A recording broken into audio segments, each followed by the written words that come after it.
Hello students, आज हम करने वाले हैं डायरेक्टरेट ऑफ एजुकेशन की वर्कशीट नंबर 104 जिसका सब्जेक्ट है हिंदी और आज डेट है 9 नवंबर 2020। ये वर्कशीट क्लास सेकेंड के बच्चों के लिए है।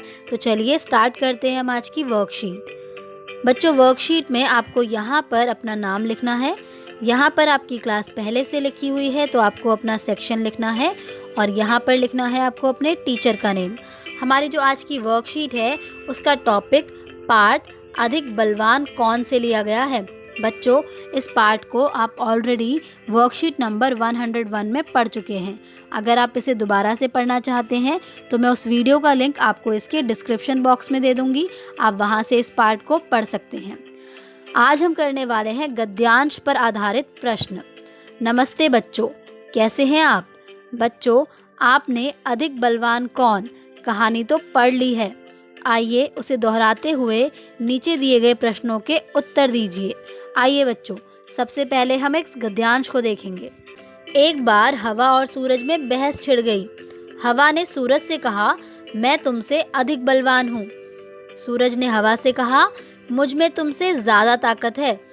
इतने में हवा की नज़र एक आदमी पर पड़ी। हवा ने कहा, इस तरह बहस करने से कोई फ़ायदा नहीं है। जो इस आदमी का कोट उतरवा दे वही ज़्यादा बलवान है। तो बच्चों, एक बार क्या हुआ, हवा और सूरज में बहस होने लगी।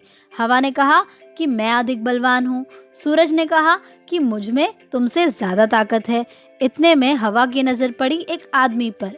तो हवा ने बोला कि भाई बहस करने का कोई फ़ायदा नहीं है, ऐसा करते हैं कि इस आदमी का कोट जो उतरवा देगा उसे ही हम ज़्यादा बलवान मानेंगे।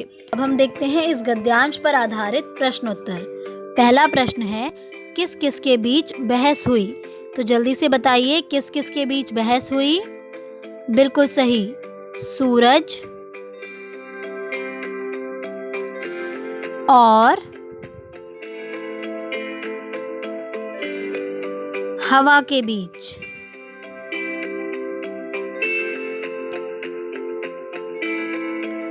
अगला प्रश्न देखिए, सूरज ने हवा से क्या कहा? तो सूरज ने हवा से कहा, मुझ में तुमसे ज़्यादा ताकत है। ठीक है, तो ये हो जाएगा आपका आंसर नंबर ख। अगला देखिए, हवा की नज़र किस पर पड़ी? जल्दी से बताइए, हवा की नज़र किस पर पड़ी? बिल्कुल सही, एक आदमी पर। हवा की नज़र एक आदमी पर पड़ी। अगला प्रश्न देखिए, क्या हवा का कोई दूसरा नाम भी होता है? यदि हाँ तो लिखिए। बच्चों, क्या आपको हवा का कोई दूसरा नाम भी पता है? बिल्कुल सही, हवा को वायु भी कहते हैं। ऐसे ही अगला देखिए, बलवान शब्द बल और वान से मिलकर बना है। आप भी कोई ऐसा शब्द लिखिए जिसके अंत में वान आता हो। तो बच्चों, बलवान शब्द दो शब्दों से मिलकर बना है, बल और वान। तो हमको भी ऐसा कोई शब्द लिखना है जिसके अंत में वान आता हो। तो जल्दी से सोचिए, ऐसा कौन सा शब्द हो सकता है? बिल्कुल सही, ऐसा शब्द हो सकता है धनवान। धनवान। ठीक है, ऐसे ही आप और शब्दों को भी सोचकर यहाँ पर लिख सकते हैं। प्रश्न 2, कहानी में बहुत से शब्द ऐसे हैं जिनके समान अर्थ वाला कोई दूसरा शब्द भी है, जैसे बल और ताकत। ये दोनों समान अर्थ वाले शब्द हैं। ऐसे ही क्या आप नीचे दिए गए शब्दों के समान अर्थ वाले शब्द बता सकते हैं? आइए देखते हैं कि कौन कौन से शब्द यहाँ पर दिए हुए हैं। तो पहला है हवा। तो हवा का समान अर्थ वाला शब्द क्या होगा? वायु। क्या होगा? वायु। ऐसे ही सूरज। तो सूरज का समान अर्थ वाला शब्द क्या है? बिल्कुल सही, सूर्य। सूर्य। आदमी। आदमी का दूसरा समान अर्थ वाला शब्द क्या है?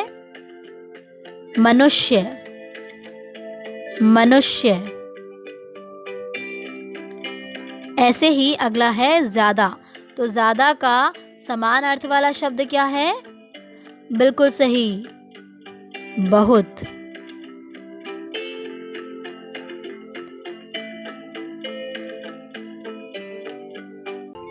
प्रश्न 3, नीचे दिए गए चित्रों को पहचान कर इनके बारे में 2-3 वाक्य सोचिए और परिवार के किसी बड़े सदस्य को सुनाइए।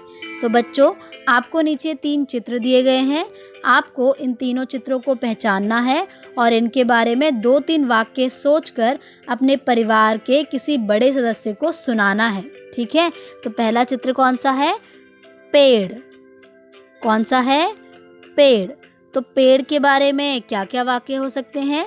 जैसे यह पेड़ बहुत हरा भरा है, पेड़ हमें छाया देते हैं। ठीक है? तो अगला चित्र है सूरज का। किसका है? सूरज का। तो सूरज पर आप क्या वाक्य बना सकते हैं? जैसे कि सूरज पूर्व दिशा से निकलता है, सूरज पश्चिम दिशा में अस्त होता है, सूरज बहुत रोशनी देता है। ऐसे ही तीसरा चित्र किसका है? तीसरा चित्र है मोर का। तो मोर के बारे में हम क्या वाक्य बना सकते हैं? जैसे कि मोर भारत का राष्ट्रीय पक्षी है, मोर वर्षा ऋतु में नृत्य करता है और भी बहुत सारे वाक्य बना सकते हैं। इसी के साथ आपकी आज की वर्कशीट कंप्लीट होती है।